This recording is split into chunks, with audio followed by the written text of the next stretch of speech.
I got shouted at the other day at the golf course. Why are you telling me that? You know this is my favourite topic. Yeah, I got shouted at. My guy pulled a Nike Sasquatch driver out of his bag. Everyone should wear blazers in the clubhouse. Yeah. Oh, God, there shouldn't be any women. Oh, God, it's happening again. Well, hello. If you're looking for Golf is Ruining My Life, episode 3, you're in the wrong place. Episode 4, you're in the wrong place. Episode 7, series 3, you're in the right place. That's my way of saying welcome to Golf is Ruining My Life.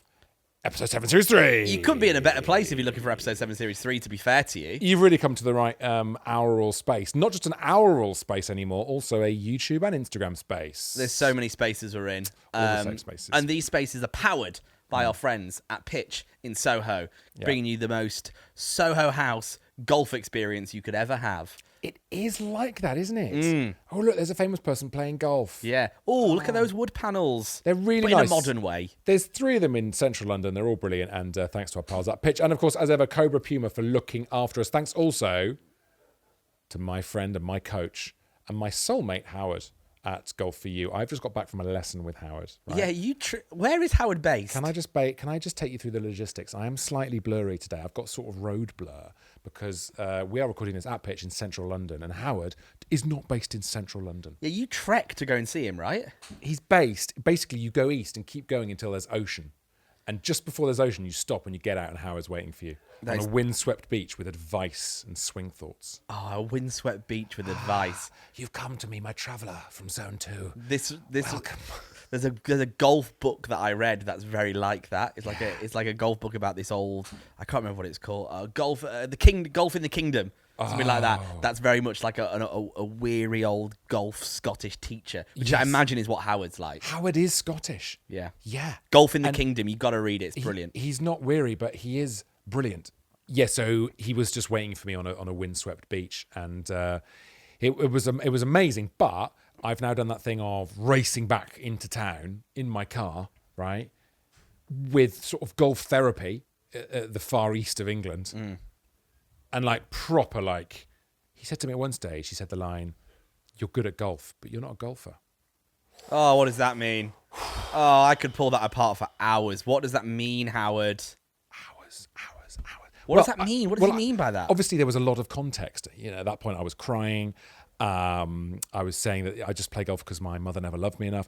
No, it's because I am no good at accepting the ups and downs and the natural fact that no one is perfect at golf. The way we are all way too hard on ourselves, and the golfers, the proper golfers, turn those noises down and accept that. Yes, 8 out of 10 shots are good when they're at that elite level, but 2 are going to be bad. And when those 2 happen, you don't tear your swing apart.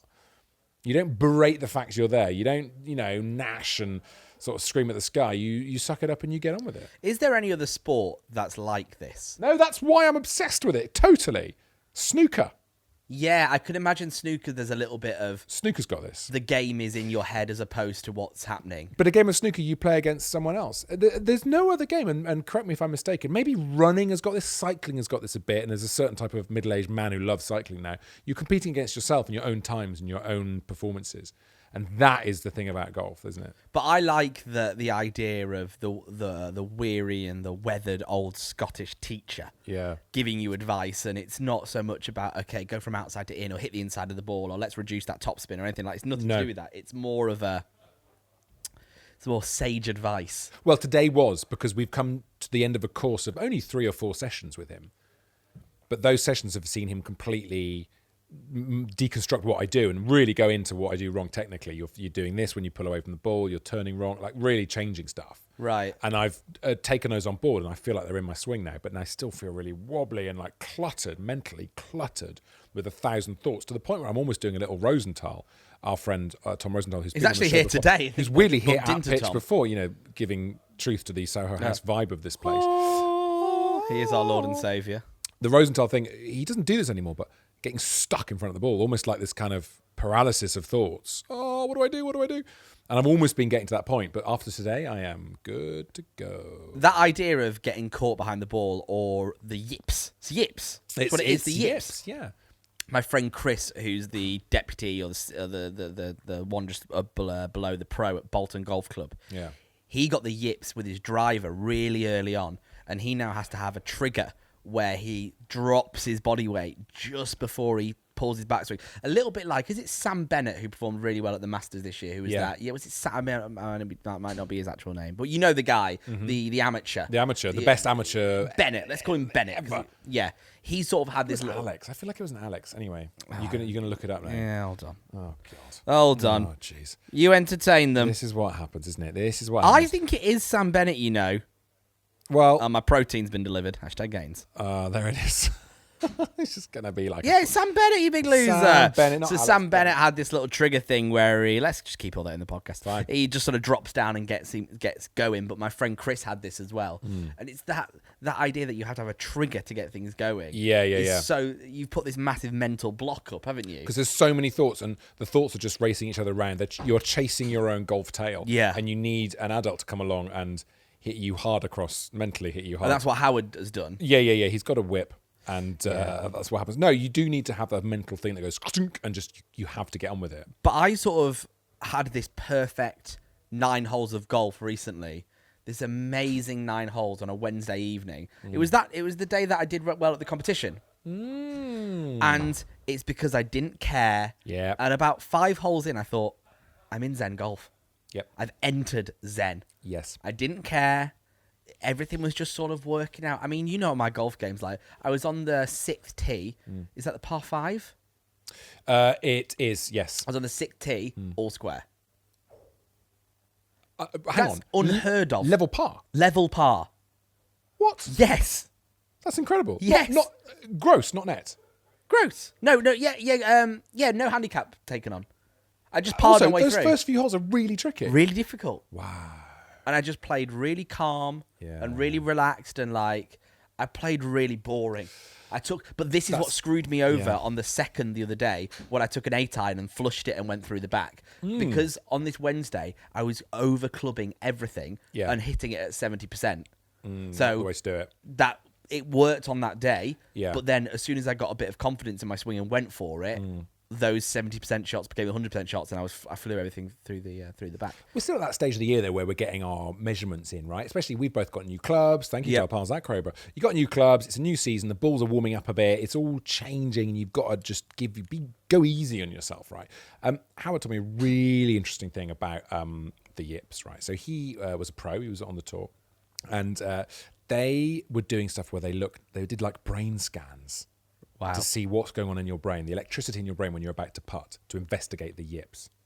You know, like they put the helmets on. The scanner thing. The scanner thing on, and they got him putting. And while they're warming up to do it, he's putting, and he's completely yipped to pieces. He can't do it while they're getting ready. They get him to do these little putts, and he's stuck. And it's like, and he said it was like the putter was a gun. They were like bullets flying off. You just couldn't control the putter, right? Right. Then they turned a whiteboard around and went, these are the best putters in the world. If you can achieve these scores that they achieved on this bit of putting green here, you are going to be in the top 10 putters in the world. And his brain went... Just calmed. And the yips erased. They went away. Because he was in competition mode, because he was a professional. He was on the tour. So he got the yips after he retired and was just playing golf. And it was part of being in that sort of calm, loose, just playing for fun that he got the yips. So because he's a reverse to the rest of us. The rest of us, the opposite. I'm the opposite. If I go out with you of an evening for 9 holes, like you're talking about, Zen golf is something I will naturally walk into. As soon as I go into competition mode, as I did a couple of weeks ago on that Saturday and got 19 over par, I'm in Yip Town, mate. Well, I'm the mayor of Yip Town. Friend of the show, Simon Dyson, I skied my driver on the first. Did he play in the Masters, Simon Dyson? Yeah, he did. See last week's episode. You skied your driver? Exactly. Yeah, because I can't deal with the pressure. I turned around to everyone on the first day and went, I'm shitting myself, guys. And here's the thing Howard said to me, right? When you're doing your radio and you put the mic up, do you get the yips? No, not at all. No, I'm just like, but that's everything goes. But I know that I just go into that place. Like when we're doing this, I don't have any worries at all. We're just going to go with it. I'm into it. And I'm in the moment and it's happening. But do you know what I mean? So there's like a reverse thing that happens when you are a professional and you are competing for money. When you get in the game, you sort of zone into it. But when you're not quite in it, that's when all the yips and the nervousness happens. But it was nice to enter that stage for me, even if it was only 5 holes. I then pulled my driver on that par 5 and ended up like a bit of a nightmare. But it was beautiful to be in it for a second of just complete calm, complete relaxation. Yeah. It was So beautiful. You know what you need to do now? There's a sort of muscle memory school of thought which says, and people I know used to use this with stand-up. Johnny Wilkinson did it, of course, with rugby, right? He would do all this business. If you record that feeling as a physical movement, you can use that next time you play. So when you get into Zen, right, whether it's doing this, like hooking your fingers together and pulling, or is pinching your left ear, anything, right? Yeah. I used to have it after a good gig. I did this thing where I'd rub my finger there, right? And then next time I was about to start a gig, I'd rub that. And it was a weird thing where I'd go into that. I'd sort of go back into that place where it was going well. Use it, man. So next time you end up level par through 5, just get in that. Just do that though. Please make it something really stupid. Just something comical. Just go like say whack whack oops, or say something really weird. Yeah. And then that's stuck. Then that has to be your happy place. I want to talk about the guy who we had to let in front of us as well the other day, and what he pulled out of his bag. So this is the thing. I've never seen you get so upset. So we're about to tee off. And the cup comes through going on to the 19th, which is quite a moment when a load of very sort of sweaty, tired men sort of bowl up on the first tee, and you're like, Jesus, if you guys are like this for the first hole. Good luck for the rest. Yeah, right. But then they go, we're just playing 18. This is our 6. We're all square. Sorry, we've got to come. They were very nice. They were, yeah. But you got very cross. I wasn't cross. I've just not seen this done in years. My guy pulled a Nike Sasquatch driver out of his bag. I've not seen the Nike Sasquatch. The Nike Sasquatch driver, right, is a driver that was comically bad when it came out. And it must have come out in 2006, maybe 2007, because this was like when I was a junior golfer. So this was the era of the square driver. Was it one of the square ones? The square one, yeah. It looks like the bonnet of a mini Metro. It's awful. He pulled out a Sasquatch Nike driver, and I was like, wow. What a flashback that is. The sound of the thing. And it was the guy in red. He had an awful shot, but I'm not surprised he had a Nike Sasquatch in his thing. It's the most extraordinary club, but useful if your car's brakes ever fail, because you just hold that out the window and the air. So it's so horrible. It'll just bring it slow down. It stops you down. Can I interrupt really quickly, because I've just remembered something that I wanted to talk to you about. Well, you're interrupting your own story about horrible golf clubs. I know. Forget about this story. Fill your boots. Now, we're going to be kind here, okay? We're going to be kind about what we're going to talk about. Okay, good. We're going to be lovely people, because we are lovely people. Mm-hmm. We played golf with someone the other day. Okay. No, we have to be kind, because this is a public forum. Yeah, we played golf with this guy, right? And he had something that I wish I had, that I will never have. He had this thing where, and certain golfers do this, he rocked up and played 18 with you, 9 with me, because I stormed off. And he came up with this old golf bag, and he had this set of old Mizuno irons. Blades. Mizuno blades. Yeah. And you're like, wow, what a player. Mm-hmm. And he played off 2 or something. And he had this ability to strike a Mizuno iron from 15 years ago beautifully. And he did it so casually. And I think that's the coolest thing in the world. It was like someone had just walked through a rip in the space-time continuum. Yeah. And they had grabbed some clothes from the 1950s. Yep. Which we talked about. And he was like, yeah, I like wearing this old kit. And I'm like, good for you, man. He looked cool. I think he looked cool. I'll tell you what, you got to be good if you do that. You cannot wear the Bertie Wooster golf kit and then turn up and miss the ball. You've got to be unbelievable. Good. And he was very good. And he had on like traditional golf shoes, like almost like the old school FootJoys. Yeah. With like 350 quid a shoe type job. Yeah. And then these sort of slacks on. Like I think he looked really cool, in my opinion. Like it was a very different look to. I feel like there's 2 strands of golf now. There's like the Cobra Puma look, which is the more modern joggers look, and then there's the people who go very old school. Cool, which is like like Macklemore, who's got into golf, the rapper. Yeah, he goes for that more traditional look, but they both pull it off in a really cool way. I thought he looked really cool, but he just had this thing where he pulls out these 15-year-old Mizuno irons and just compresses them, and the noise. Yeah, I think it's the coolest thing, because I'm turned up with like my brand new driver from this year and all my brand new stuff, and I can't hit it anywhere near as well as he can. He put it in the woods at one stage, and he decided to balloon a 4-iron out of the woods with some fade on it, and it was like watching a flop shot that was about 180 yards with a 4-iron blade. Yeah, which moved from left to right about 30 to 40 yards. Played by, the lead suspect in an Agatha Christie golf mystery. Like it was so surreal, but a lot of fun, Tom. I just thought his ability to rock up out of nowhere with knackered old clubs and strike them the way he does is cool. So I just don't know if I'll ever have. I don't know if I'll ever have that. Well, here's my question to you, right? You have that a bit. What do you mean? You can strike an iron. You can strike an iron. I can't strike an iron. Well, that's very kind of you to say. But I think that what I liked about him, right, was that he rocked up and he just added his name to our little tea time. Yeah. It's a Saturday afternoon. It's really busy at the club. I'm completely fine with him doing that. But I always feel if I ever do that, I feel very self-conscious about doing it. And I feel very like, do you mind if I join you? And I'll go and check who I'm playing with and see what their handicaps are. And this guy, he just bowled up, which I admire, because in a club with lots of members and busy tea times, you've got to do that. You've got to take the space, and that's the nature of golf. You should meet these people. I mean, that's how I met Jason. You? That's how I met Jason, the great love of my life. I love Jason. We love Jason. I don't know if I agree with it though.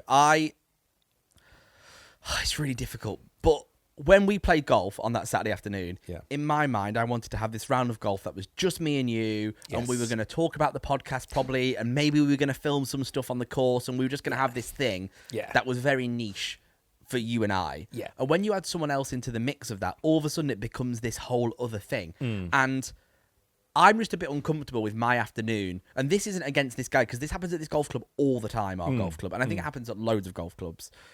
I just had a vision of what my afternoon was going to look like. And as soon as you throw someone else into the mix of that, it's a completely different prospect. Yeah, especially when you're going to spend like 5 hours with these people. Yeah. Especially on a Saturday afternoon. And you don't get that in other sports. No, you wouldn't. I wouldn't walk onto a public tennis course and just with a racket and just, someone's playing and just stand next to them and just start playing tennis. Do you mind if I join? No, I might not even say that. Hi, just start playing. I mean, it's worth doing. And also be incredible and sort of judge my game. Dressed as Bjorn Borg. Like, that would be, or someone's playing, rugby in a field somewhere and you just walk on and just go on the wing. Hi, guys. All right. Yeah. It's a weird part of golf. You wouldn't do it in snooker. Just walk up and take a shot. But I think broadly it works, but it's socially, it's a big risk, because especially when someone rocks up and it changes the dynamic of the whole thing. So there you go. I don't think I'd do it. No. I don't think as a single I would just add myself on to... I mean, there is the time that I added 3 people onto an old lady's tea time to bully her off. We've spoken about that on the show before, and it did work. With the 3 people called Fuck, Off, and Now. Yeah, Deirdre's 1 o'clock tea time. Three blokes all off single figures. Come on, Deirdre, we're playing. Oh, Deirdre's not turned up. What a shame. Oh dear, Deirdre. I shouldn't have done that. That's mean. Yeah. That is pretty mean, but also very funny. All right, listen. Let's advertise some products. Here come the ads. Stand by. You're listening to Golf is Ruining My Life, and well, I mean, we've talked about all sorts so far today, haven't we? Yeah, there's been loads on. A lot of topics. I want to ask you a question. I've got a stat for you. Oh, okay? I want to see what you think about Welcome this. to the stats section of the show. So, here's my question to you. Go. Will anyone ever dominate the sport again like Tiger Woods did? Tiger Woods, when he dominated, the sport was ripe for the dominating, because it was a lot of people who were a little bit older and they were out of shape, and he came along and made this whole statement about being physically an incredible Nick and physically incredibly strong, and he was kind of the only person doing it, so there was this decade where everyone tried to catch up with him. Could that happen again? I'm going to say no. I don't think it could. The stats are insane. So when he was 25, he'd won 5 majors. Yeah. And won 27 times on the tour. Wow. I didn't know about that 27 times. Like, that is complete domination. Yeah. And as you say, I just don't know if it will ever happen again, because it was that sort of sweet spot where if you came in and worked on your physique, you did have an edge. Whereas, what is the edge right now? The only person that I think was trying to get there and didn't really do it in the stats, but at least had an idea, was if you look at what Bryson was doing, he was trying to dominate with length. Like, if that had clicked, he could have owned it for a few years while everyone caught up with him. Yeah, so what you're saying is Bryson was trying to do a Tiger, but without necessarily the skill, just pure... I mean, he's obviously a very skilled player, Bryson, but with pure strength. He was trying to... Because Tiger was doing Tiger was all about strength, but also an insane amount of practice. Insane what Tiger was capable of. Yeah. Also, I love the way Tiger is now, certainly when you watch things like Full Swing and you hear about pros talking about him, and, like Finau, and it's just endless players who say, oh, I only played because of Tiger. Yeah. I'm only here. Like Tony Finau, working class guy. His dad didn't know anything about golf, that whole story, and it's all because of Tiger. That's incredible. I know that isn't quite the same question. That's just the impact of Tiger, certainly in terms of, a race thing and a class thing. It's incredible. And that's not going to happen again. But in terms of domination of the sport, I don't think anyone will do it. Because if you look at the players that have had a moment of it, there was a moment where Rahm looked like he could win everything, and then he sort of went away, a little bit. Yeah. All these players that look like, oh my God, this is going to be their year, they're going to dominate. Rahm being one, he goes away for a second. Because they're mortals. Tiger is an immortal. Yeah, that's what was apparent. Yeah. Totally. I wonder if, and here's another question for you, because I was going to say, could it happen in the women's game? Okay, yeah. Is that a possibility? Someone will come along and just totally dominate the women's game.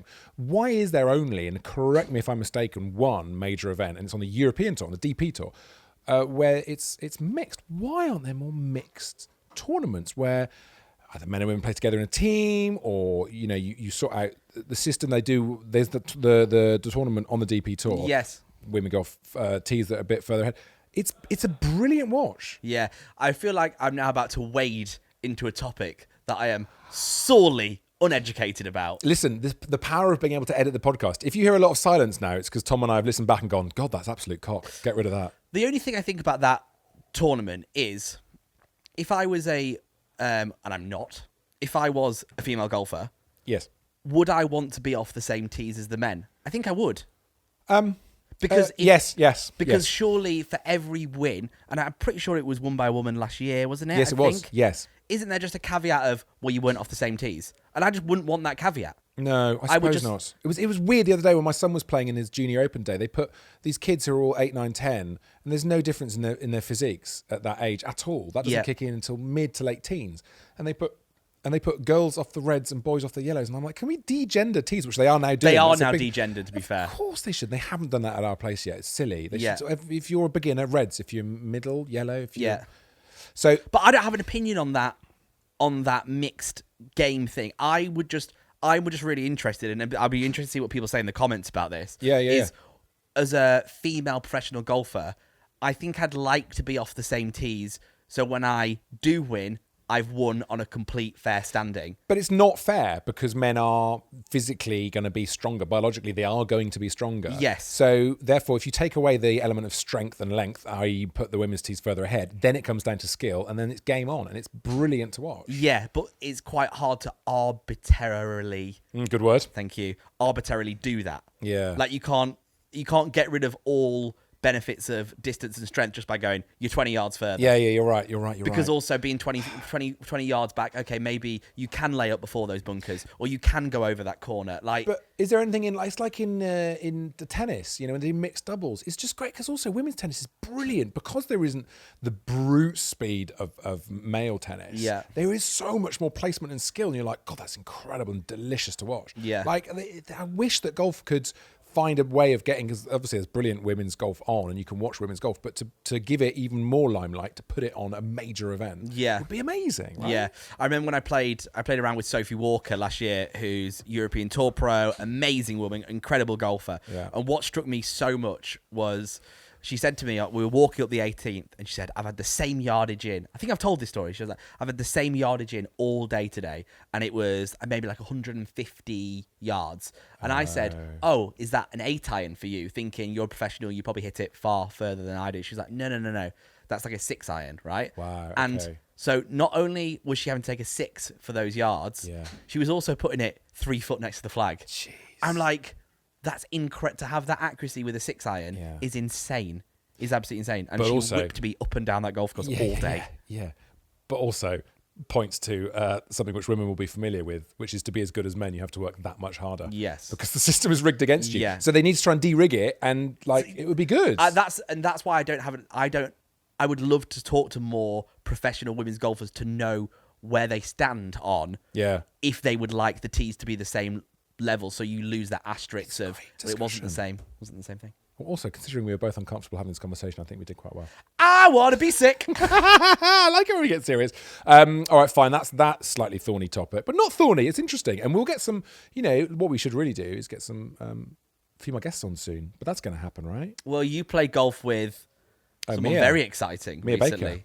Yeah, Mia Baker is absolutely amazing. In fact, that's probably why I was thinking about it, because she completely whooped me. She's incredible, and the timing was just absolutely perfect, and she hits it way further than me. And yeah, I mean, totally, it would be great to get her on. In fact, we should when we start doing our stuff out on the course, which is coming soon. That was in today's to discuss. Actually, on the show or off the show? On the show. Okay. We've got something very exciting coming to the YouTube channel really soon, which is we are doing our versus challenge. Yes. Which is Tom versus Tom. Yes. We take on each other. Episode 1 will be just me versus you. Yeah. Straight down the middle. Yeah. And then from that point, we're bringing guests onto the podcast, guests onto the YouTube channel to sort of help us out. I'm really looking forward to this. Tom v Tom. Who's going to win? Tom or Tom? Write it in the comments. Who's the better Tom? I reckon Tom's going to win. Yeah, who is the better Tom? Open brackets at golf, close brackets. We are going to play... How are we going to do it? So, like, handicap-wise, if I'm off 5 and you're off... What are you off, 12? 10.5 now. Fine, so we'll just put you off -5 at the beginning or something. Yeah, so I think... Because we'll probably do 9 holes. Yeah. So we'll probably do... I will start 5 under. Oh, this. And you start all square. Okay. And then we just battle it out, stroke play. Okay, fine. And see where things land. Can I request some contact from our listeners and indeed viewers here? What are the best tactics for going into a big tournament? Because this will be massive for me. Like, I'm so horribly competitive. It's going to be fun. You're just going to watch me get incredibly tense and sort of, like I did my film Bad Golf the other day, which apparently is going to come out quite soon. So that's exciting. Check that out. Yeah. I'm not there to entertain people watching on YouTube. I just want to win. I'd love to hear how people cope with when they're doing the medal or when they're doing a big tournament. And I know it's all just like golf and it's fine, but you want to win or you want to do well. What do you do? What are your relaxation techniques? Do you use the tension of the day to get even better? How does it work for you? Let us know. Write it in the comments or email us toms@golfersruiningmylife.co.uk. I need to not care. Yeah, which is the complete opposite of how I feel about live radio. I would rather be live, mics on, no idea what's going on, because I think I'm funnier and better and sharper like that. Yes. Whereas walking onto the first tee and being like, right, it's competition time. This means so much to me. That is game over for me. This is what Howard, going back to the first half of the show today, was saying when he said to me, "You're good at golf, but you're not good at being a golfer." I'm really good at being a comedian and a DJ because I just know in my bones I can do it. Yeah. Whereas with golf, there's the imposter kind of like, oh, I don't know if I'm doing it. And the tension ruins the game, so the whole thing falls apart. So you've got to get to that point where you lie to yourself, right? Yeah. That's what life is, guys. Just lie to yourself. I feel like that whole being an imposter on the golf course thing is really interesting because I am still burdened, and I had this conversation with someone at Woburn recently. I'm still burdened by the junior golfer in me. And I think you've said this to me as well. I'm still burdened by the junior golfer in me who wasn't very good. Oh, mate, 100%. And I'm still like, oh, God, sorry. Am I okay? Do I know what I'm doing? Am I all right? Like, I'm trying to get single figures, but I just sort of get by. And they're like, no, you don't get by. Like, you're a good golfer, man. You've got this. Yeah, But in my head, I'm still the 24 handicap junior golfer who's bit rubbish and sort of not okay. And so you get cross when that person appears in golf because actually you're doing all the work and the effort to keep that papered over so no one can see that version of you. Yeah. And when that bursts through, you feel like the whole edifice has fallen down. Of course it hasn't. You've just hit a bad shot. Get over it. And I think this is also true This is good therapy. I'm enjoying this. I think this is also true with when I said this earlier when I called you, it was this episode or last episode, I said you were a good ball striker with irons, right? Yeah, I enjoyed that. Yeah, which you are. You're a great ball striker with irons, and I don't think I am. But then I watched a video about recently, and I was like, oh, that sounded like everyone else's does. Mate, watching your swing the other day, when we were playing with this other guy, I was like, you've really improved, man. Yeah. Definitely improved. And then again, but then that's part of the thing. The kind of energy and the stress of getting better at golf means you are going to have to ask yourself questions and work and sort of face up to your weaknesses in the game. To get better, that's okay. Yeah. But you don't need to have a mental breakdown when you're doing it. Which we both did, didn't we? I definitely did. I've got so much to talk about. How long left have we got? Got about 5 minutes, mate. Fill your boots. I got shouted at the other day at the golf course. Why are you telling me that? You know, this is my favourite topic. Yeah, I got shouted at. Guys, we love tellings off. If ever you've been told off on the golf course, let us know in the comments or the toms@golfersruiningmylife.co.uk or on Twitter. Oh my Lord, Tom, I can't believe you have saved pudding for pudding time. Yeah, and this wasn't at our golf course. This was actually at a different golf course. Is it a Woburn? You didn't get shouted at Woburn. Woburn. Yeah, a little shout at. Not massive shout at, just asked if I would mind removing my hat. Ooh. in the clubhouse. Ooh. But it wasn't even, it was like, because Woburn's so expansive, it was just in the general sort of walking around area. And someone said, would you just mind taking off your cap? And I was like, oh, mate, Come on, guys. I know 2023, bro. And I'm sure it was politely done. It was. She was fine. Of course it was nicely done. And of course there was no harm meant by it. But I loathe that part of this game. It's my hat on my head. It doesn't mean a thing. You don't, again, if you go and play another sport, when you're back, after you've played football or whatever, and you're back getting changed and people are like, sorry, mate, can you not have those socks on in the... What? It's nonsense. Does anyone actually care? I'd be really interested to know if anyone's listening to this podcast. I imagine our demographic is more male skewed and also quite young, the people that listen to the show and watch this show. So I imagine they won't. But does anyone actually care? Is it an age thing? Am I going to suddenly turn 50? Maybe. And just be like, oh, people are wearing shorts without socks up to their knees. Yeah. I can't cope with it anymore. Is that what's going to happen? In which case, we need special golf courses for the over 50s. Because frankly, anyone I know and play with over 50 is completely chilled out and isn't like that at all. And anywhere you go when that happens, take the cap off. I sat in the captain's chair. I've told you this before. Oh, yeah. Playing at Verulam. Gorgeous course. There's nowhere to sit. It was boiling hot. We were all exhausted. And I just pulled up this random chair without even looking at the chair because I was talking to someone, pulled the chair, sat down, and someone said, sorry, sir, that's the captain's chair. Would you mind moving? And they weren't very nice the way they said it. And it was just insane. It was like I was in Buckingham Palace and I just sat on a throne. It's an old leather chair with a very ropey stain. I think your captain was incontinent a couple of years ago, Captain, pooed yourself, mate. There's no other sports, though, that I can think of. No! That have this, or have, like, when you roll into the car park, 4 spaces at the front, always empty for, like, the board. And for, like, I'm calling it. We need to start a new part of the show called #OnlyInGolf. Yeah. Where we just go after these things that only happen in golf and we don't know why. It's completely crazy. I want more of these. #OnlyInGolf. Write some in the comments. Yeah. Or email us. Yeah, the toms at golfisruiningmylife.co.uk would be the place for them. Things that you don't believe happen in any other sport that are really actually holding this whole bloody thing back. Does it need to be like this? I'm now obsessed with trying to think of others as well. We got an email from our golf club updating the rules around clothes. Did you see that? No. Yeah, we got an email just restating all the socks and the... What about the hoodies? What's the hoodie vibe? I think you have to be fine with hoodies because... To be fair, my son, who's a member of the junior team, has got a junior branded hoodie. Yeah, so that would be... What? But a couple of years ago, a hoodie would have been instant dismissal from the course.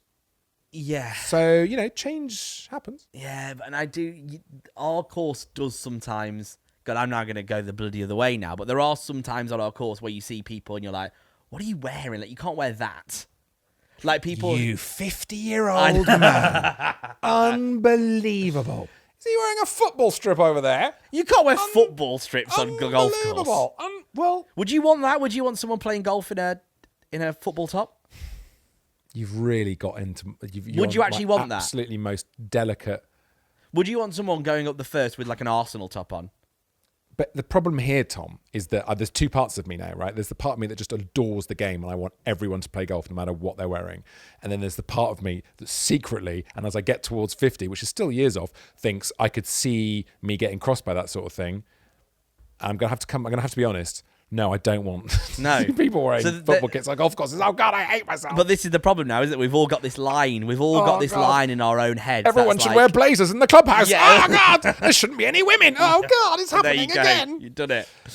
But that is the thin end of the wedge. Yeah, that's the problem. That's why I hate it.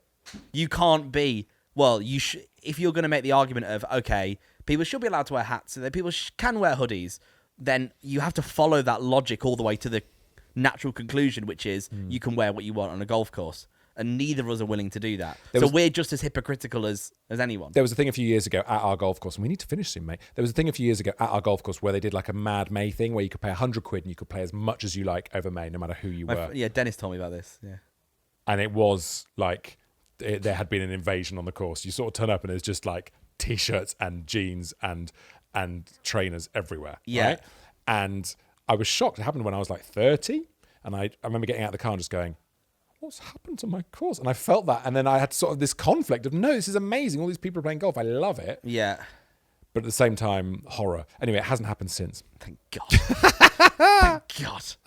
I could do this for hours. Anyway, this episode's been so long. We've actually sort of gone into our 50s over the duration of the episode.